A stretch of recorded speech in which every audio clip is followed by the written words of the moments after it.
जनसुराज के संस्थापक प्रशांत किशोर ने कहा है कि जनता ने स्पष्ट बहुमत देकर कहा था कि नेतृत्व निश्चित जी करें। आज जब नीतीश जी मुख्यमंत्री नहीं हैं और सम्राट चौधरी शपथ ले चुके हैं तो ये जनता के जनादेश का अपमान है। उन्होंने कहा कि बिहार की जनता ने 2020 में नीतीश कुमार के चेहरे उनके नाम पर एनडीए को वोट दिया था।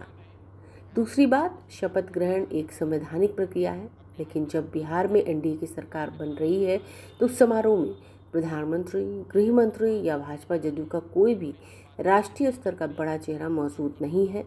तो ये खुद बताता है कि एनडीए के भीतर सब कुछ ठीक नहीं है। ये सिर्फ सत्ता का फेरबदल नहीं है, ये गठबंधन में विश्वास की कमी का संकेत है। बिहार की जनता सब देख रही है।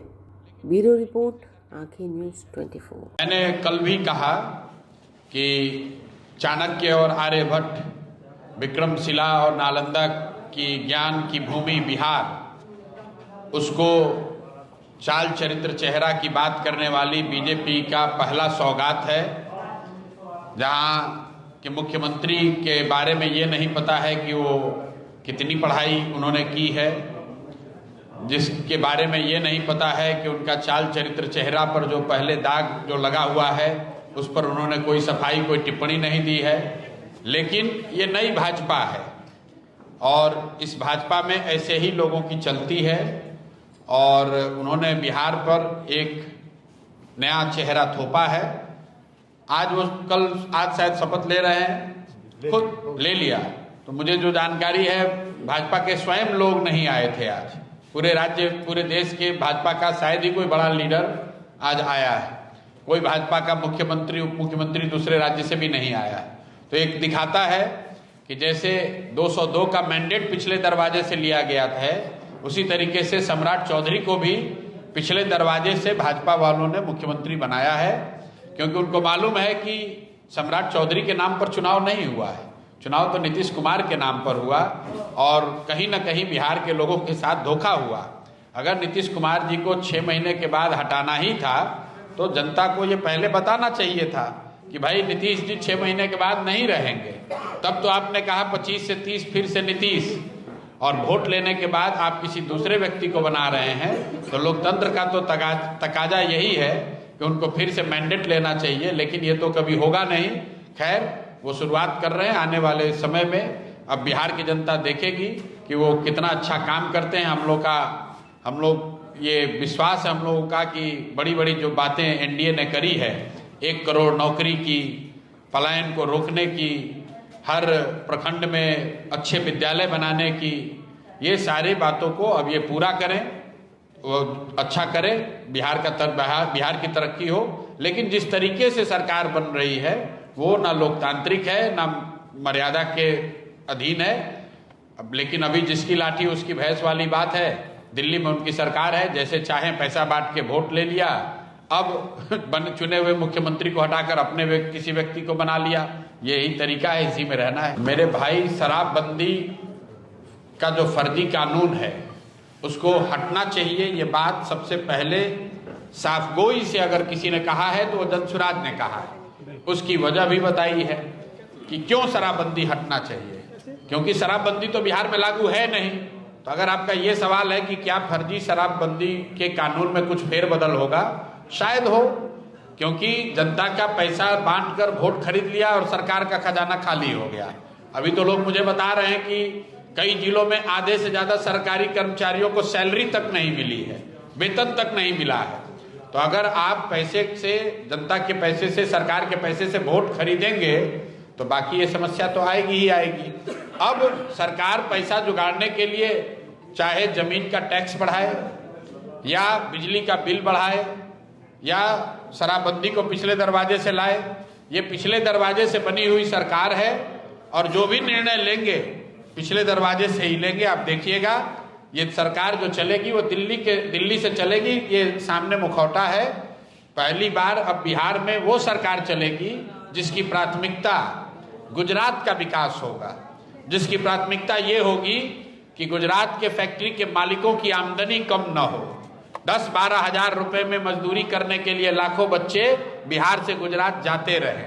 उसकी प्राथमिकता ये नहीं होगी कि बिहार में फैक्ट्री लगे। अगर लग जाए तो आप मुझे घेर कर हमसे सवाल पूछ लीजिएगा। आने वाले 3-4 वर्षों में बिहार से आप देखिएगा गुजरात में और माइग्रेशन, पलायन और बढ़ेगा, क्योंकि इस सरकार का जो रिमोट कंट्रोल है वो अमित शाह के पास है, मोदी जी के पास है, जिनकी प्राथमिकता ये है कि गुजरात चमके, गुजरात का विकास हो, गुजरात के लोग फैक्ट्रियों के मालिक बने।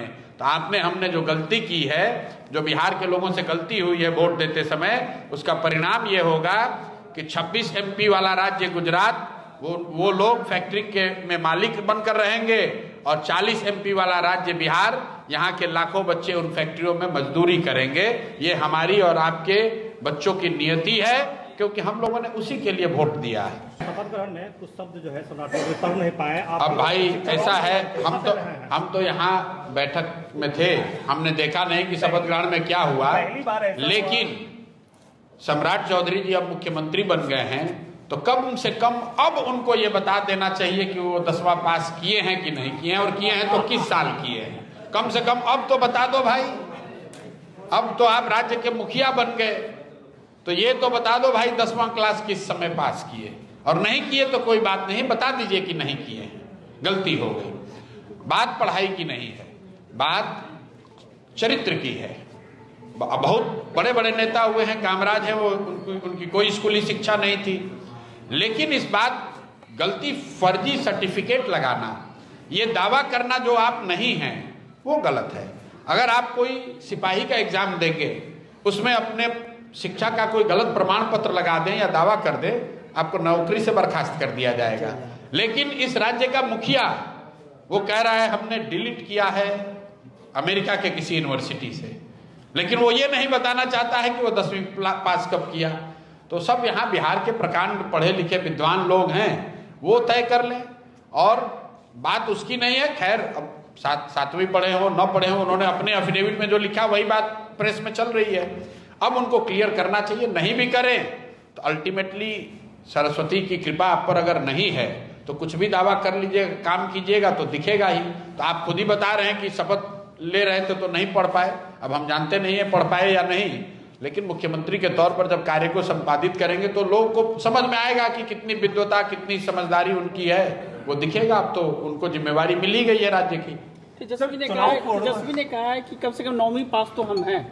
अब वो तेजस्वी और उनमें मामला है कि कौन ज्यादा पढ़ा है और कौन कम पढ़ा है। हम लोग के लिए तो ये विषय है कि भाई कितना पढ़े हो नहीं पढ़े हो, कम से कम बता दो।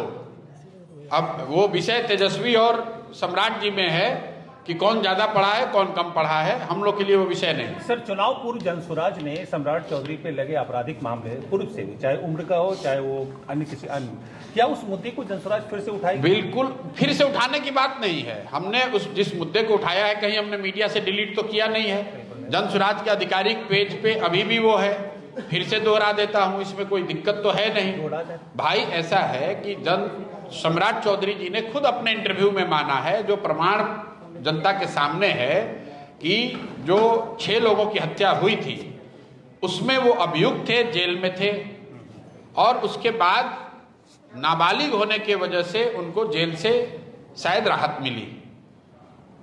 उसी केस का हवाला देकर जब उनको लालू जी के मंत्रिमंडल में मंत्री बनाया गया तो लोगों ने ये कहा कि ये तो नाबालिग हैं, इनकी उम्र कम है, इसलिए इनको ये मंत्री बन नहीं सकते हैं। सुप्रीम कोर्ट ने फैसला दिया, इनको मंत्री पद से इस्तीफा देना पड़ा। फिर जब आगे इन्होंने चुनाव लड़ा तो अपनी एफिडेविट में अपने आप को दूसरे उम्र का बताया, बालिग बताया। अगर आज जिस एफिडेविट पे विधायक वो हैं उसके हिसाब से अगर आप जोड़ेंगे और आज के एफिडेविट में जो उन्होंने अपना उम्र बताया है, क्योंकि सम्राट जी खुद ही कहते हैं कि हमारा एफिडेविट देख लीजिए, तो उनके एफिडेविट में जो उम्र लिखा हुआ है उसके मुताबिक जब ये हत्या हुई, जब वो हत्या के अभियुक्त बने, तब वो 26 साल के थे। अब उसी एफिडेविट के अनुसार उन्होंने जब कानूनी राहत ली तो उन्होंने कहा कि मैं 15 साल का हूं। और ये बात सिर्फ मैंने नहीं कही है, जनता दल में उनके सहयोगी जो है, अब उनके official spokes person Neeraj ji का बयान है, देख लीजिए, उन्होंने भी कहा है, तेजस्वी यादव ने, आरजेडी के लोगों ने भी कहा है, उनकी डिग्री पर और उन पर हत्या के अभियुक्त होने की जो बात है, ये सार्वजनिक है, कोई छुपी हुई बात नहीं, हमने कोई रेवोल्यूशन नहीं किया था। लेकिन इसके बावजूद भाजपा के जो लोग हैं, जो भाजपा का शीर्ष नेतृत्व है, अगर पूरे भाजपा में, जदयू में, पूरे बिहार में उनको सबसे काबिल, सबसे बेहतर चाल चरित्र चेहरा के यही व्यक्ति मिले हैं, तो सम्राट चौधरी से ज्यादा कहीं ना कहीं ये मोदी जी और अमित शाह जी के चाल चरित्र चेहरा को दिखाता है। हम तो आपको ये कह रहे हैं कि उनके चाल चरित्र चेहरा को दिखाता है कि पूरे बिहार में, भाजपा में भी उनको सबसे बेहतर चाल चरित्र चेहरा के, सबसे अनुभवी, सबसे समझदार, सबसे कर्मठ, सबसे ईमानदार व्यक्ति वही मिले हैं जो 2018 में राजद से निकल कर आए हैं, जिन पर हत्या का आरोप है, जो कितना पढ़े हैं या नहीं पढ़े उनके डिग्री का आज तक पता ही नहीं है।